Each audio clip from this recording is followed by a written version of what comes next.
You're listening to Empire of Rust, the first and greatest Transformers RPG podcast. Join the heroes of Cybertron as the last vestiges of Starscream's war take them to the far-flung colonies to defend the planet from distant threats and protect the Cybertronian Republic from the shadow of the Harmonium. Welcome back to Empire of Rust, the first and greatest Transformers RPG podcast. This is episode 144. It's a lot of episodes. Yeah. That's all. That's all I got for it. 144 is not exactly an interesting number. Is 12. 12 by 12. Pat, It is what it is. I can't. No, it's a perfect square, actually. I can't help but notice that, like, the last 40 episodes, you've pretty much said that that's a lot of episodes. Well, it's every He's episode not wrong. is truer. It's slightly truer than the previous episode. It's like you're older than you've ever been, and now you're even older, and now you're even older, and now you're even older. Time. Dun, dun, is marching on. For those of you who don't get that, that is a They Might Be Giants joke. Yes. Anyway, Pat, you actually made an excellent suggestion right before the show started here. And you talked about, like, clutch nat 20 rolls, like when you're playing through a game and you just hit that beautiful roll, perfect timing, and everything just falls into place for you. And I was thinking about that for the last couple minutes. I'm like, I think I got a great one. But Pat, you suggested this first, so I think you got one right off the top of your head, don't you? I had two, because I was actually remembering certain things, and then I was like, oh man, that was so good. And then it was like, oh, like that would be a really good prompt, because like we've all had those sort of moments, and like the superlatives of your gaming experience. So yeah, give me one. What do you got? So this one's actually like back in my college days with Rumi. We were playing with this, like I was playing a gray elven mage thief. This is back when it was mage, and we were in a huge battle. And it was like at a point where I was so desperate to get access to the spell fly, but Rumi just didn't want to give it to me because, it's a pain in the ass spell. I'm like, okay, agreed. I just need a scroll. I need to be able to fly during this battle. Otherwise I'm going to be useless. And he was like, fine. So I'm like flying around, and I remember there was a fire giant that was on the field, and it was like, messing everybody up. And I literally just like dropped out of the sky with my short sword and rolled a natural 20 on a sneak attack and rolled maximum damage. And so it was something like 48 points of damage, which for second edition was a fuck ton. When you were like 5th level, sure. I just like literally just like it's like landed onto its neck, and then it died, and everyone was like, ah! Oh my god! And I just remember being like, Oh yeah, and then I flew off and then got amazing. ripped apart by the dark elf, but whatever. A bit of a downer after that, but still, because it was really crits were times 2 damage, and my sneak attack was times 3 damage, so it was actually times 6 damage. So it was 54. So because I did 9. Because I rolled an 8 on like my D8, and it was like +1, so it was like 9 times 6 was 54. So it was just like nicely done. Which was death from massive damage rolls as well. And then probably like the maybe even a bigger one, as I was playing like an ogre fighter. This is also back at 2nd edition era, and we were fighting something like the equivalent of like an abyssal lord. We were like on an obsidian tower coming out of the lava in the second layer of Gehenna, and someone who had been a player character that we had ended up killing, our DM pretty much turned into like some sort of like abyssal lord, like getting its vengeance. And this thing was broken as fuck. It was like a Flynn. So he had 10 attacks a round. And this is 2nd edition. And every time he hit you, he just disarmed you. So I just kept losing all of my totally awesome weapons.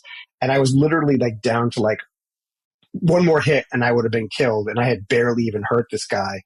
And I was just like, oh, like, you can read my thoughts? Okay, can you read pure rage? And I literally just like cold cocked him in the head because he didn't see like the haymaker coming. That was actually a natural 20. But he's like, well, I'm not going to let just that like kill him or anything like that. But it stunned him for one round, so he fell down. And in that time, I reached over and grabbed my Vorpal halberd, and I made a called shot to his neck, and I rolled a natural 20. Oh, nice! And it was like, it was so good, and like, his head came out, and so did like electricity and lightning and all sorts of shit. And because he was like the progenitor of like the entire race of Flynn fiends that he had made, all of them just suddenly lost their immunities and started like choking and dying in the hellish environment that we were in. It was great. So good. It was so good. Like, like we were dead. Yeah. Matt, how about you? Can you top that? No, primarily because I'm having trouble remembering any time that I rolled a natural 20, frankly. Oh. I'm sure it's happened, but... that's so sad. I don't know, Pat. Mike, remind me if this was a natural 20 or not. I mean, it's just something that was fun. We went to, was it Nex? With the City of the Undead. Oh, I think I know what you're going to talk about. In my campaign? Yeah. Yeah. Okay. Or is it Geb? Geb? Maybe Geb. Yeah, Geb. Yeah. In Pathfinder First Edition. Yeah. So we went to Geb, and this sounds bizarre even saying it. I think like 2 apprentices were trying to drive a giant T-Rex skeleton around town, and they lost control of it. So I was playing what do they call those things? Man, Trox. A Trox, yeah, which is like a 10-foot tall beetle with like multiple little arms and like big mandibles. And so what I ended up doing was grappling and wrestling and pinning the T-Rex skeleton. An undragged T-Rex skeleton. I don't think I was actually at that session. I remember hearing about it, but I think I was absent for that. Or I had to leave the room or something, because I know I missed actually. Yeah, you missed a little bit at the beginning of that adventure. Yeah. I don't know if it was a nat 20, but it was still high enough that it was amazing. Yeah. I mean, he was very good at wrestling. So, all right. Yes. You're right. Mm-hmm. That did sound very, very odd. Although it being your character, that tracks. Yeah. How about you, Adam? I'm a bit in the same boat as Matt. I usually, for the majority of my D&D career, if you'll call it, or role-playing career, I've been the game master a lot. So playing, I don't remember that many 20s. Again, I know they've happened, and I know the feeling is awesome. I remember the feeling. I've had that feeling before. I can't fight that feeling. Can I share one of yours, Adam, that I remember? Oh, you do? Okay. Yeah. I remember one. I would love to hear this from your perspective. Okay. So I was DMing this part. It was in the Sassarine Marine Corps one. Right. And you were playing a marshal, which is just like someone who has all of these auras and stuff. And you were awesomely broken. Like that whole game was broken. It was Lord great. Chester. The Lord Chester, yes. And what ended up happening is I was like, you guys were fighting like one of my big bads, and I think I dominated you. I charmed you or something along those lines. And you went hard into that, because like all of a sudden, like all those boons that you were giving were now being given to the enemies. And I think it was Rumi's character who was like unconscious on the ground, and you literally walked up and you coup de grace him in his mouth and rolled a natural 20. But the weapon that you were using was so weak that even with a crit, it did almost no damage, and he survived.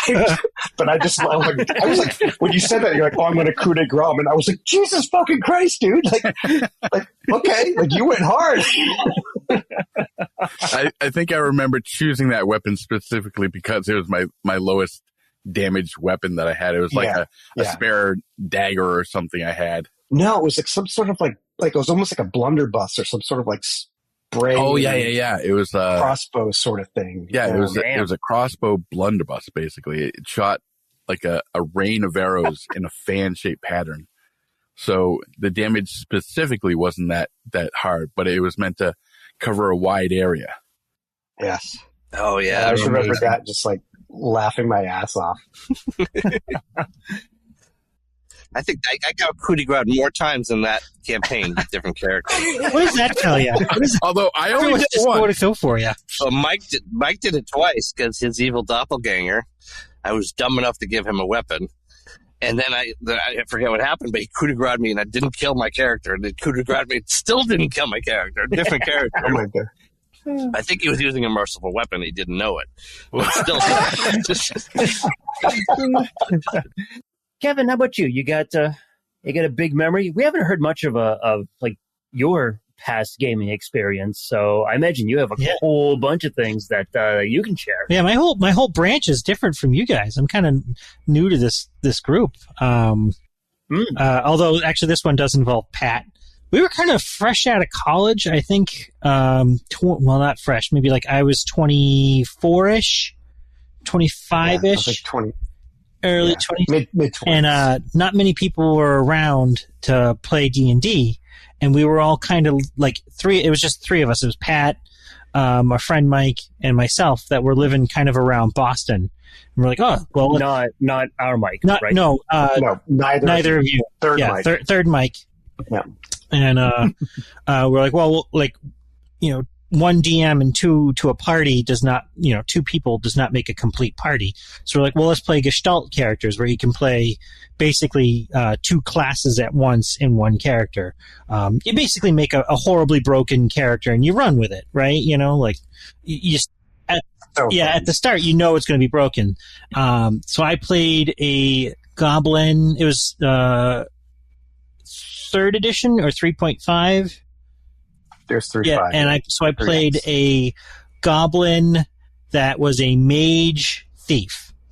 Wizard thief. Yeah, wizard, not mage. Sorry. Yeah. And what level were we? 10? Was it 10 or 11? It was around there. Yeah. No, because I think you. Yeah. So, I think you could cast 6-level spells. Okay, so I think 12, it was at least 11. Yeah. We had managed to somehow piss off a local elf lord.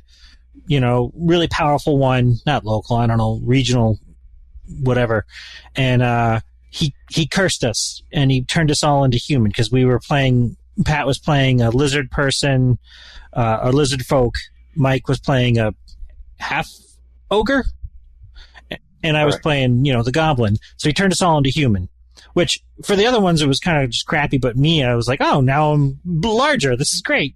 Anyway, everyone hated it, so we went on this adventure to go hunt him down. Magic, we couldn't really use magic, and then we finally found this villain, this villain elf guy that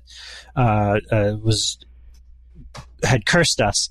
And we got a little bit of magic going, where I was able to turn us back into our characters for a short while of time. So this guy was floating above. He was fighting another super villain, or I guess anti-villain, I should say, that you were kind of on our side. She's a druid, so she's casting spells left and right. She's countering all of his magic that's thrown left and right, and we're like small-time fries hanging out in the middle of this battle, and magic's not affecting us because we have like an anti-magic field on. And I was just like, you know what? Just throw me. I'm going to be a goblin. You just Mike, as the half ogre, just throw me up. We'll get it. I'll bring him down. He's flying. You can throw me up there. I'll stab him and hopefully bring him down. Mike's like, all right. He picks me up. He throws me, and because we left kind of our aura, he went back to being a human. I shot up as my little goblin and got hit right at him. Mike rolled really well to strike him, throw a goblin at him, and I had a poison dagger, and I think I rolled 2 20s, right? Yeah, you rolled a 20, and then an 18. Yeah, they're good memory, Pat. Good for you. And it was just right in his head. And then Pat, for flavor text, is it broke the blade off into his head. And of course, his body fell straight to the earth. And it was great. It was great. It was beautiful. It was a villain that we had been gearing up to fight for a long, long time. Very satisfying. It was a dagger of venom, and you specifically went on a quest to get Black Lotus poison and Wyvern poison. Right. So he literally had the deadliest poisons that you could have inside of this thing. But he insta killed the guy. Just literally just straight into the forehead. Damn. And it was great because we went in before. And this battle occurred above his clones in a basement. We destroyed the clones before killing him. So he was vamoose, It was great. It was this was forever dead. Yeah, I'm like, good. That was satisfying. That I was expecting a long, big, drawn out battle that we were going to lose, but it was great. It was really good. Yeah. I was pleased by how much I got you to hate that guy. He was an ass. Because he was the one that was teaching the class. Oh, yeah, he had an illusion of himself up that we were fighting the illusion, but he was elsewhere. And he was giving a lecture on how to torture us with, battle magic. And he's like, oh, now, class, look how easily I dismissed this goblin's magic here. And I'm like, oh, you son of a bitch. That's great. He's like, I'm just going to paralyze the half over here. See, class, how I did that? And see how they're coming up and attacking me, but I'm not actually there? I'm like, you shit. Yeah, it was good. You made us hate him really well. Good job. Yeah. Good job manipulating our emotions. Awesome. Yeah. For me, I'm actually going to go to Matt, your game that you ran, the Mutants and Masterminds, the first Mutants and Masterminds one that you ran back a couple of years ago when we did the infiltration onto the airship. And we all, first, one of us decided to do this ridiculous pose, as we landed on the airship, do the superhero pose, fist down, on the ground, and create a shockwave or something and blast a whole bunch of minions away. But after the first person who did it, everyone else decided, yeah, let's get on this action too, and we all just do this ridiculous kind of just jump and land onto the airship, landing in a pose, and we do this. What's the group on Dragon Ball Z? The 5 of them that do the dance there or something. The Ginyu Force or something. Basically, yeah, it was all 5 of us. We landed on the airship. We all did this amazing big pose and everything, and then right at the end of it, you were just all the minions were wiped out, and then the boss comes up, and we're standing there all posed, looking badass, yeah, let's do it. Yeah, I think I did a mass intimidate just as a bonus because you guys did that, and it scared all the minions, the ones that you hadn't clobbered. So fun. Talk about a battle that did not go the way I expected. Oh my goodness. These fools, First they do that, which is amazing, and then I could pull out my big boss, and the first thing they do is run away and jump into a door and run off down a hallway.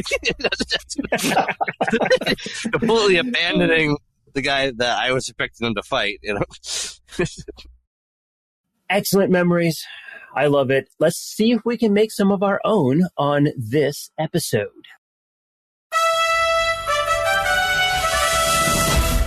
This is Circuit of the Iacon News Network, and I am joined today by one of the biggest names in racing, Councilman Knockout of Velocitron.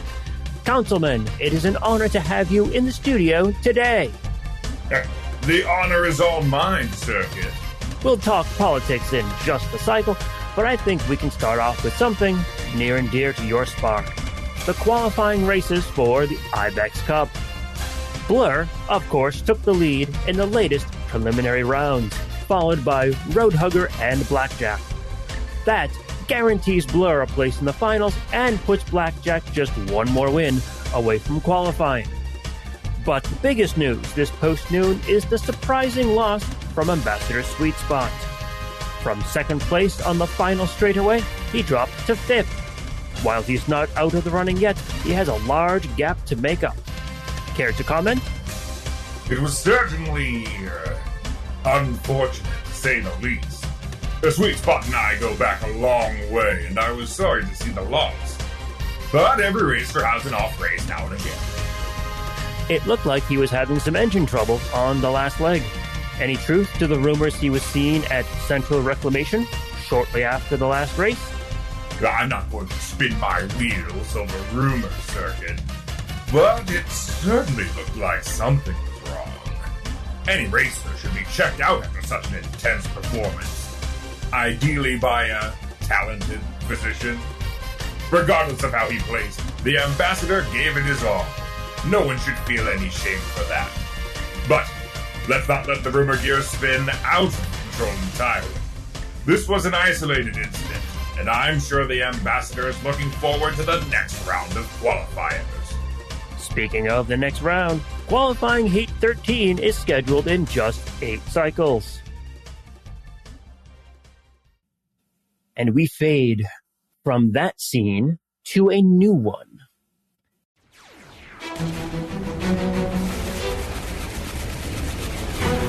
Thousands of years ago on distant Division.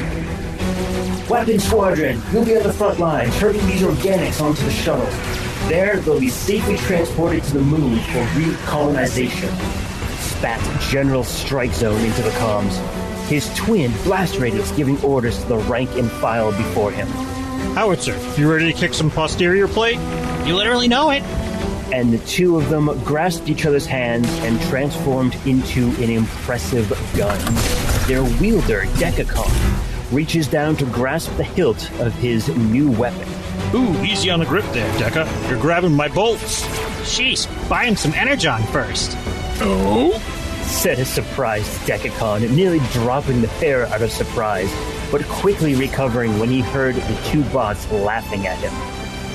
Decacon and his twin, Centron, next to him, wielding another pair of weapon formers, lets out a laugh. That's not the first time he's grabbed something wrong. Remember those fembots last week? I thought they were actual too. Decacon cried out, and the 6 bots laughed as one. Little did Howitzer and Halberd know that for thousands of years, those first few megacycles would have been their best. They could transform into their weapon alt forms, and no one would look at them any differently. They had purpose and camaraderie with their fellow Division soldiers. But once the resettlement of the organics finished, life got boring. What good's a weapon on a peaceful planet? It wasn't long until turning into your weapon in public became taboo. No laws forbade any duo from transforming, but seeing a pair turn into a gun first became unseemly, then distasteful, then archaic. Over the millennia, weapon formers were designated to mostly menial work, window washing, street cleaning. Howitzer and Halberd dropped their soldier names and took on new monikers, Rough and Tumble. They did the odd gig from time to time, from stand-up comedy, basic shop work. Rough even got the bright idea to run for public office and try to change the public's view of the veterans. But all that happened was they got elected to the deep bureaucracy, shuffled away to a position with no real power. Ultimately, it was a failure. There was simply no desire in modern Divisian society to face a reminder of its colonizing roots. But everything changed the day the space bridge opened. 2 combiners, actual combiners, fell through and showed the world that they weren't alone. There were other planets and other Transformers. It wasn't long until the first representative from Cybertron arrived. Starscream and Superion made their way to distant Division, and it was easy for both of them to win over the population. Starscream preached unity of worlds and acceptance of each and every bot for what they were. His charisma and enthusiasm were intoxicating. Rough and Tumble were immediate followers of Starscream. They believed in his cause. Curious about what the other worlds were like, and enamored by the leader of Cybertron, they attended one of Starscream's many rallies throughout the planet. It was while he was proselytizing unity in his Council of Worlds that the Divisian Independence Alliance began starting trouble. Chants of "Offworlders go home," "Starscream go back to the stars," "We don't want Cybertron," were echoing off the city walls. During Starscream's speech, someone from the crowd threw a crowbar, and it wasn't long before the whole area devolved into chaos, with many divisions rioting and storming the stage to get to Starscream. Rough and Tumble were near the front of the crowd in solid divisions armed with some serious and deadly firepower, coming right for Starscream. With barely a glance at each other, barely a thought for their own safety, Rough and Tumble charged forward, transformed. Milliseconds before the crowd reached Starscream, there was now a full-length ferrocarbide nitro, a sulfur-cooled energon pulse rifle in his hands. Without a nanosecond of hesitation, Starscream pulled up the gun and fired a wide blast into the crowd, felling 5 divisions in one blast. Quickly, a team of security bots swarmed over Starscream and hustled him off stage. Rough and Tumble were still in his hands, feeling a satisfaction in their processors. After all the commotion had died down and the security team had cleared the area, Starscream was able to speak with Rough and Tumble. And it was during this encounter that Rough and Tumble, or rather, Howitzer and Halberd, fell in love with this powerful lord. What are the names of my saviors? I'm Rough. And I'm Tumble. Well, Rough and Tumble, whoa. It's not every day I wield such a powerful weapon. Surely you must be among Division's most elite soldiers. Is that how you became so powerful? We were in the initial colonization efforts. Yeah, we got a lot of practice shooting the restless organic natives. Of course, we had different names then. Yeah, kind of had to change our names to blend in here. What were your names? Why would you change them? Howitzer, Halbert. Howitzer and Halbert. Fantastic names. Why would you ever change them? Well, once the organics were dealt with, there wasn't much use for weapon formers. Over time, we kind of phased out and pushed to the edge of society. Pushed to the edge? You're magnificent. Without your help, I would have been spare parts. Division is a beautiful thing, but I can't believe veterans are treated so poor. Well, we aren't treated poorly. It's just, we don't have a need to transform, and we make bots feel uncomfortable when we do. I see. What would you like to be in my personal detail while I camp around this planet? Unless, of course, that you're part of the DIA. Never! No. Would you be free to join me then? Well, we have our jobs as window washers, and Tom Howitzer has a stand-up gig tonight. By the primes, yes! It's settled then. Howitzer and Albert, you accompany me around Division. Help me convince the DIA to join a couple of worlds. Or at the very least, stop attacking me. Nicely done. Excellent. We're going to see a couple of more of these from Kevin as we go through the next couple episodes, just so we have a chance to see your backstory a little bit, since we didn't get a chance to experience it firsthand. But we have an actual episode to get to in real time now. Who remembers what we were doing? We will when you put in flashback form. We were beating up some gangsters in a warehouse, if I remember correctly. Yep. So Magnum and Gumshoe just shot the mini Megatron gun at Torquejaw and wiped him out. And I believe that brings us to the end of round 2, or is it 3? One of those rounds, whichever one. Which brings us to the top of the round again with the good ambassador, Sweet Spot.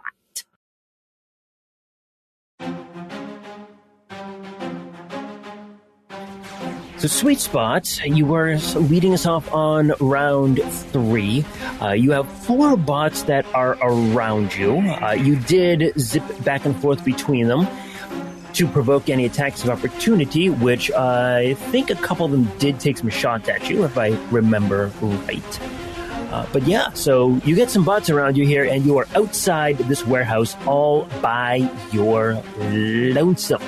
Okay, so this guy directly to the north of me, is he against the building on the outside? That is correct. On top of the building? All of them are at ground level. Okay. So what I'm going to do is I'm going to zip zoom. I'll move myself right over here, and I'll make myself come right up to this spot. and I'll attempt to use him as cover as I will shoot at this one. Yes, I know he'll get an attack of opportunity if he's armed with a melee weapon, of course. Can you try to describe what you did using, like, assuming that we can't see anything, because we can't see anything? All right.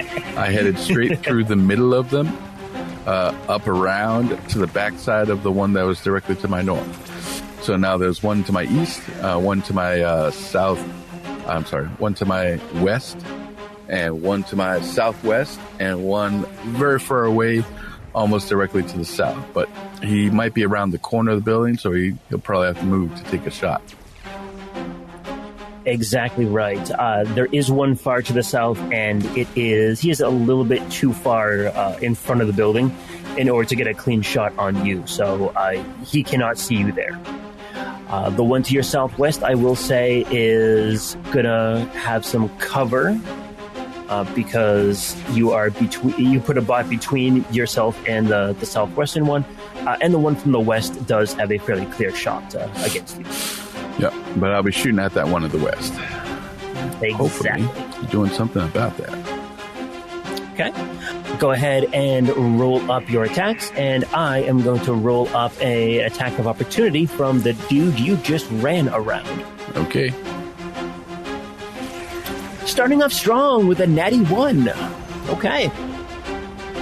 He was so dazzled by your speed that his swing just goes wild over your head. And All then right. under your legs. Oh, well, that's obvious.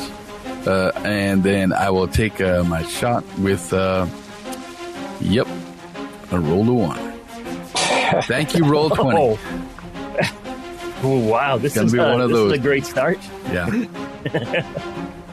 It would have been great damage, sure. But nope. I'm seeing that damage on roll 20 there. 51 points of piercing damage. Yeah, that's if I hit, though. Solid. Yeah. That's a if you 1, hit. so that's a not going to happen. Right. Anything else for the good ambassador? Nope, I don't think I can do anything else. Being a move and a shot, and I am done. Hey, I don't know. You always seem to have like 14 other actions, so I gotta ask. Yeah, well, it's been a few weeks, so I have to actually take a look at my character sheet, see if I can't come up with some magic for next round. Excellent. Rough and tumble. You are still hanging around behind that box and can't see anything. But no one else can see you. You are invisible to everybody. Except maybe Meg. Ruff, move up so you can get a look at this guy. Look at this big bastard right in the center of the room. Oh, wow, look at him. He's the one that making all that noise? Yeah, he's hitting everybody with his fists.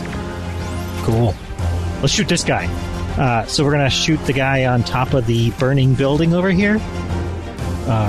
Okay. It's like, maybe we should get out because this building's on fire now.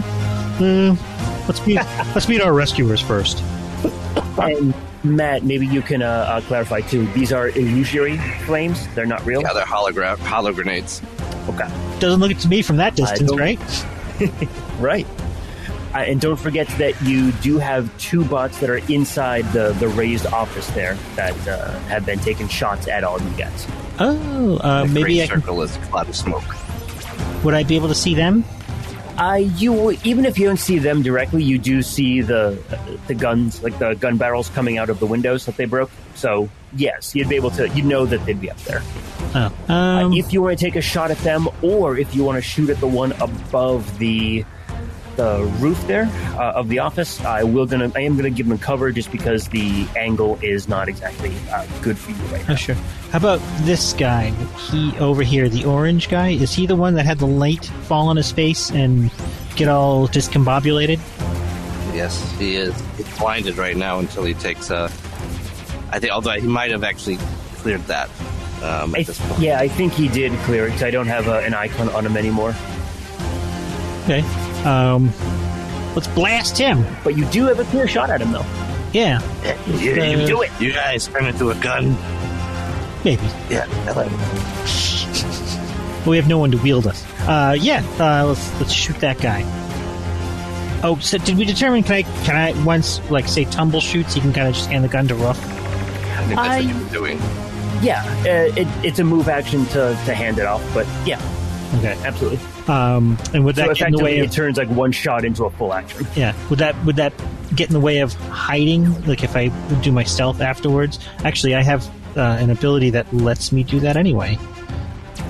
Generally, after you shoot, I think the enemies would have another chance to see you, but if you have an ability that changes that, then... Yeah, I have stealth, and at level 12, you can use the stealth skill as a free action as many times per round as you wish, allowing you to hide between multiple melee or ranged attacks. There you go. Nicely done. Yep. Forgot about that. I was like, I think I have an ability. Right there. Read your character sheet. There you go. Read your character sheet, dummy. Okay, so yeah, go ahead and take your shot at Orange. Orange is the one that is furthest to the west, and probably the one that's furthest away from all of you guys. 25 to hit. 25, and is it going after KAC or EAC? Oh, it's the energy. It's the energy weapon that they picked up, or that Magnum handed them. It was one of the ones that I think I stole from one of our enemies. Yeah.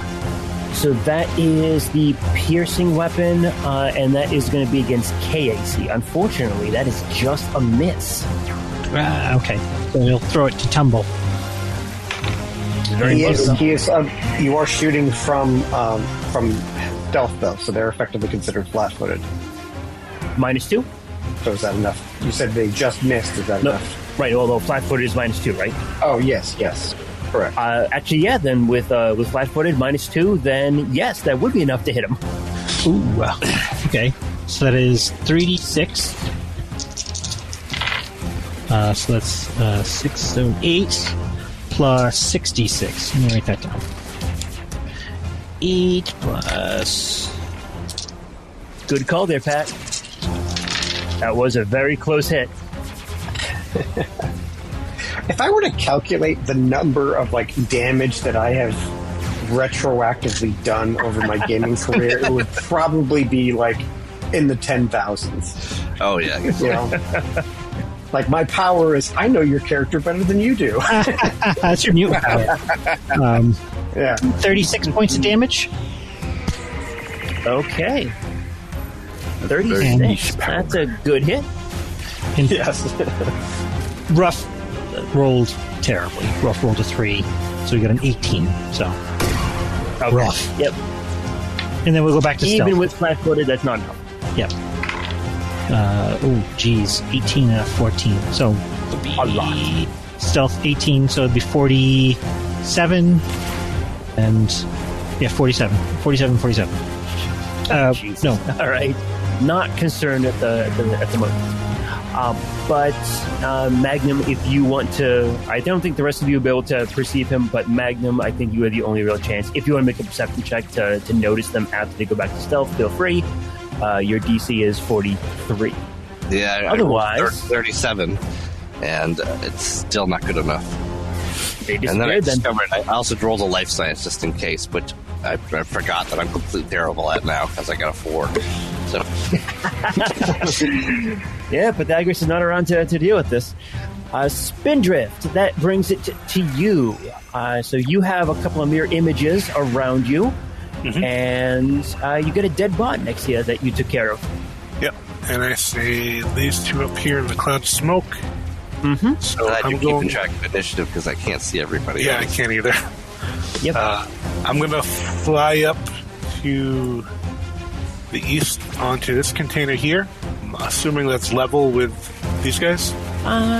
We'll say yeah. Looks about level. All right, so I'm going to fly up to the east and shoot across to the west to get both of those guys, and my line is 60 feet, and that is just 60 feet with the green guy, so it's going to get both of them. Okay. You climb up some crates here to the east of the warehouse, and then a line attacks straight across to the two that Gumshoe was fighting. And I roll a 1. Oh man! Oh no! Would have been good damage too. Damn. This is the day for ones. Yep. All right, that's 3 of us down. Sounds like a horror movie for role players. The day of the ones. The day the dice roll ones. That's every day. Okay, Carapace, you are next. Okay, so I'm going. So that circle is smoke, so it's hard to see that area. Correct. It is more above you than it is next to you, though, because it is on top of those crates. Right. So I'm going to do something I had forgotten that I could do. So I'm going to take a 5-foot step so that I'm adjacent to it, and I'm going to do pretty much effectively a double seismic punch and punch into it. So okay. I have an ability that I'd forgotten about. So as a full action, I may make a melee attack against a terrain obstacle in your way. If the attack is successful, you may ignore any hardness of the material, and the attack counts as a critical hit. Wow. So my intention is to literally push the thing, and if I can move it, my seismic punch difference damage, I might be able to hit the orange guy with the crate as the green and blue fall off. Okay. That's my intention. So, but let's see if I can hit it. Okay, so that's a 12. So that means I hit a 30.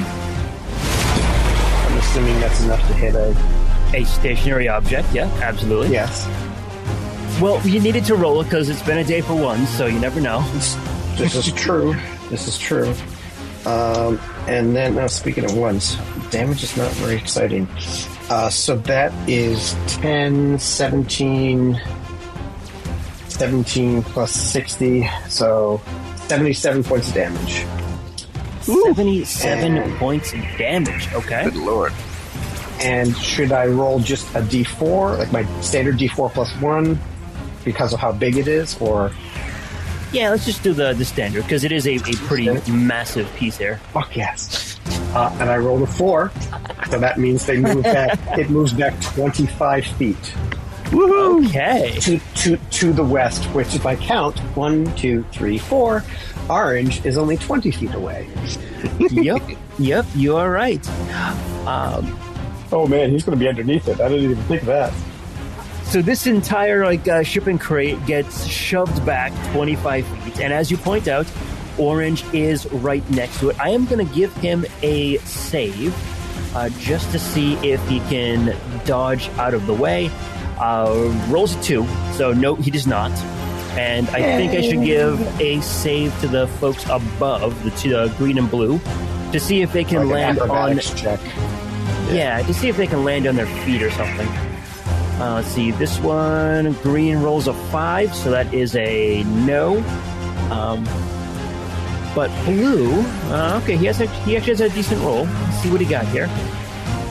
It's going to be a 19, so I'm going to say yes. He manages to land to the, we'll say kind of to the side here as he gets out of the way. We'll put him to the side as he rolls away from you. But green just kind of falls prone right on the ground. Let's see here, 15 feet away. Okay. As the crate, the crate just slides out from under his feet, he goes like twirling over and then falls straight to the ground. Beautiful. So when blue fell down, did he fall at least 5 feet? He would have fallen 10 feet or so. Yes. Okay, so does that mean he is leaving a threatened square of mine? I'll say yeah. He would have. I imagine he would have wanted to get away from you as much as possible. So he made the save, so he's not prone, and he got out of your, out from next to you. But same time, he still did move away. So, yep. Well, that sounds like an attack of opportunity to me. Let's see if I can clip him as he falls. An 8. That is a 26. 26 is gonna be... that's a good question. Hitting EAC or KAC? What kind of damage are you doing? Bludgeoning? KAC, bludgeoning. Okay, a 26 is not gonna do it then. Okay. Well, then I do not... I take a swing as he falls down, and I whiff. Okay. So let's see. Green is, again, prone on the ground near you, and Orange is also...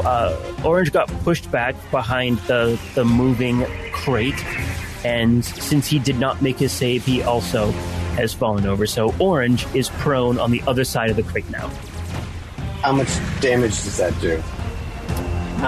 That's a good question. I think I'll roll up a couple of d6s and see what you got. I'm also going to do a d6 of damage. That I hit? That'd be nice. I'm not going to give him that much. Green dude took some damage, and Orange dude took some damage. That brings us to Torquejaw's turn. Aw, Torquejaw's dead. Aww. Who killed Torquejaw? If no one saw it, maybe it was me. You're fast enough. Let's see, what do we got going on here? So we have one dude above the office, two dudes in the office. Orange guy is prone on the other side of the crate. Blue has landed near Carapace, but out of range of him. And green is prone on the ground near Carapace. Torquejaw's gone. Red was killed by Spindrift. Pink was killed by someone. I forget who it was. Probably Carapace. And then we got the three outside for Sweet Spot. And in fact, I'm going to deal with the ones... The four. Yes, thank you. I'm going to deal with the four that are going after Sweet Spot. Okay.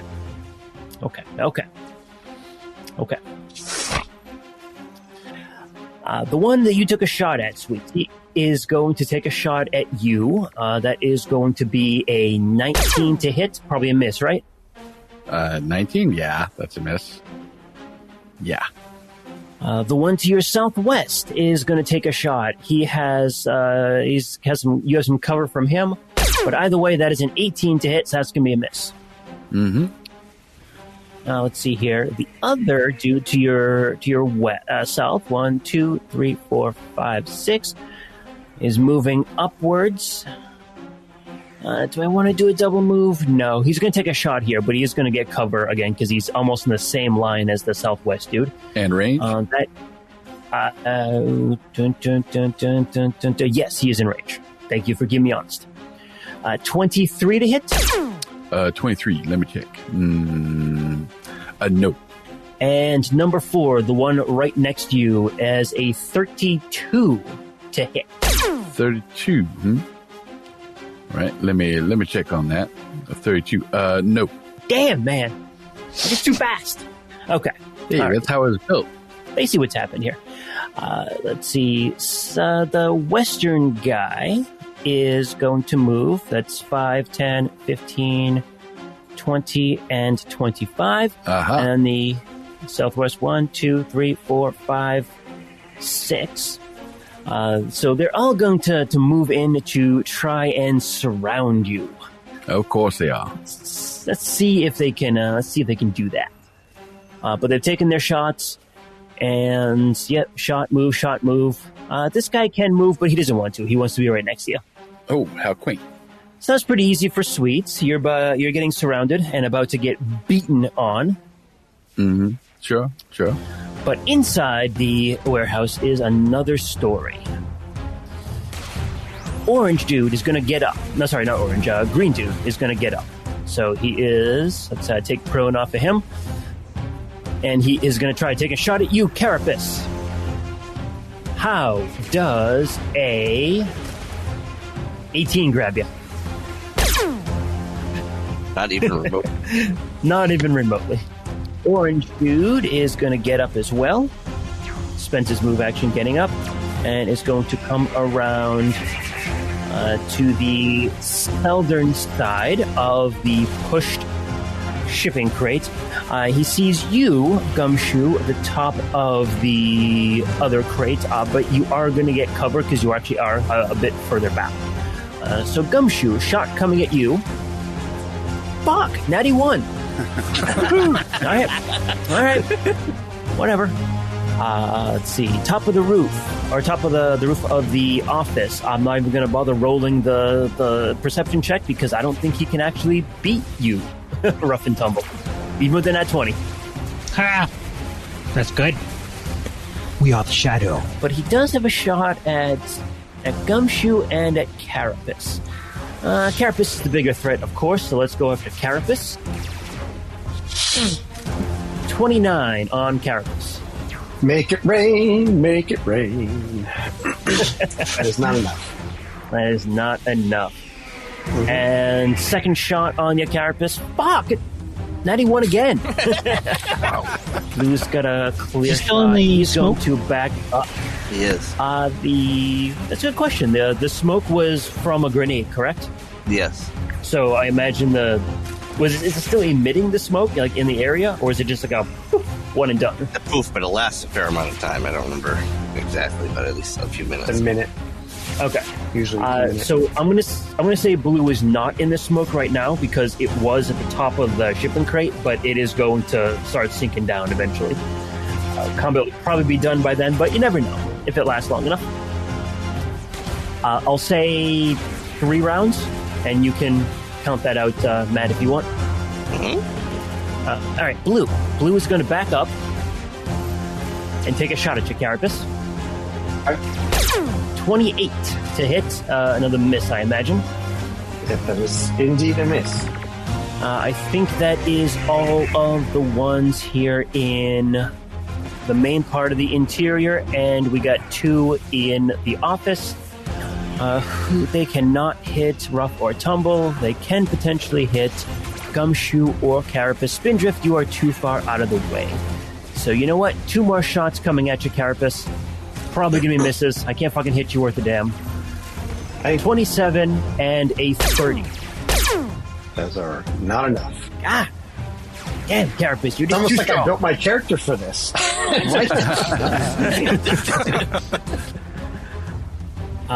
That being said, you can. I'll give anyone inside the warehouse can make a perception check. 24. Spindrift got 40. Let's see. Magnum got 40. Gumshoe got 18. Tumble 10. Rough got 21. Tumble and Gumshoe do not hear this. The rest of you do. From the east, you hear the sounds of rumbling and footsteps. Oh, yeah. Okay. Let's go. Don't worry. Spindrift will handle it.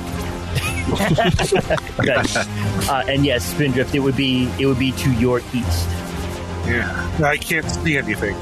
You cannot see anything right now because you are on like the first level of like the stacked shipping crate, so you can't see anything.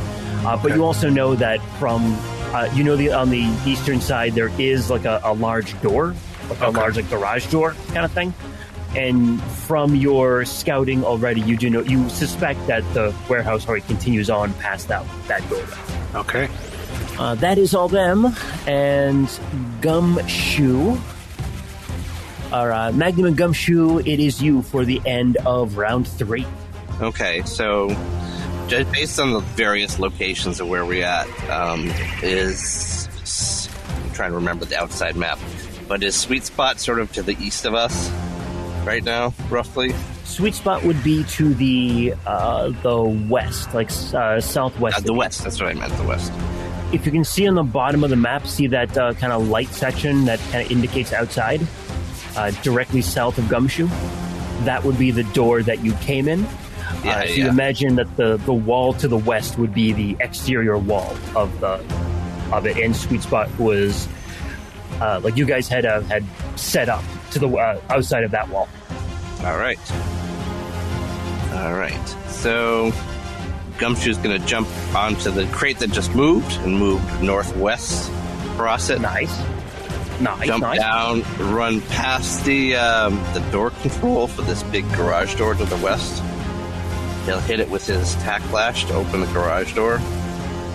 I'm not sure that's going to work. I think in last episode I shot the door control. Well, I don't remember, so he's going to give it a go. He might just go on the wall. But that was on the outside, so maybe right. the inside. I was trying to keep them from getting in to kind of overtake you guys. Yeah, 'Cause well, I can keep these guys occupied indefinitely. yeah, but I'm a little worried about your health there. All right. So I got the 30-35 with my attack slash. Okay. Yeah, you strike the door controls. Is it moving? It is not moving. It strikes it, and then it just kind of. So, can I squeeze myself under the bottom? Then you're just using strength to pry it open. You can try. Make me a strength check. Or can I do athletics? I think this would be pure strength because it's not like you're trying to like push. It's not like you're trying to like swim or something like that. It's just a straight like only for sports. Yeah, it's just lift the thing straight up. Like, all right, I got a 20 for my strength check. Okay, pretty damn good for a strength check. Yeah, that's pretty solid. Yeah, I'll say you can lift it up. You can feel that the mechanism, like that, it's whatever's holding the door down keeps on trying to put it down. So you can lift it up, but you do feel that if you slide out under it, it will just come back down again. That's fine. I've done just enough movement to squeeze out underneath it. All right, let's do it then. So, Matt, I have moved Gumshoe to the outside here, and as you notice, you come out right next to one of these gangbangers.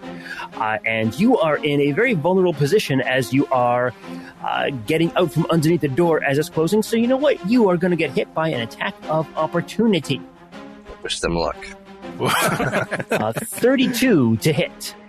Melee. He had hit just enough luck. 16 damage to you. Bam. He sees this gate being pulled open, this tiny little butt getting out here, and just boom, kick in the shins. Gumshoe, where'd you come from? Well, I thought you were needed some help. You thought wrong. You're ruining my plan here. Get back inside. No.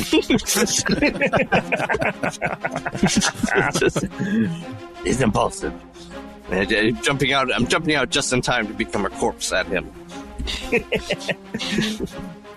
Not helping. Okay.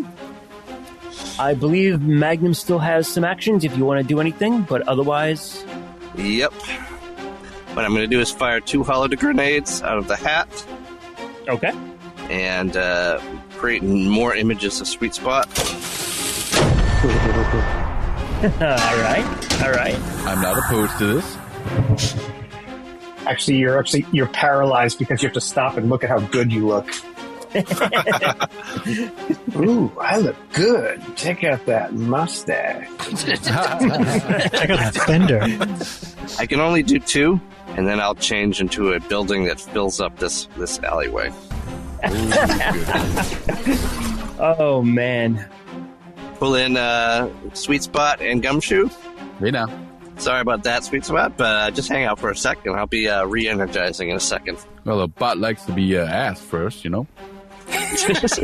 Sorry, you can go get a drink over there at the bar if you want. If you want me to buy you a drink first. Magnum, we in the middle of combat right now. Yeah. All right, know. maybe just a quick one. Leave me alone, Magnum. I'm running around really fast. I don't need your help. Sorry. I'm not letting you hang out to dry. And with that, we will see you next time. Oh, wait. Spot.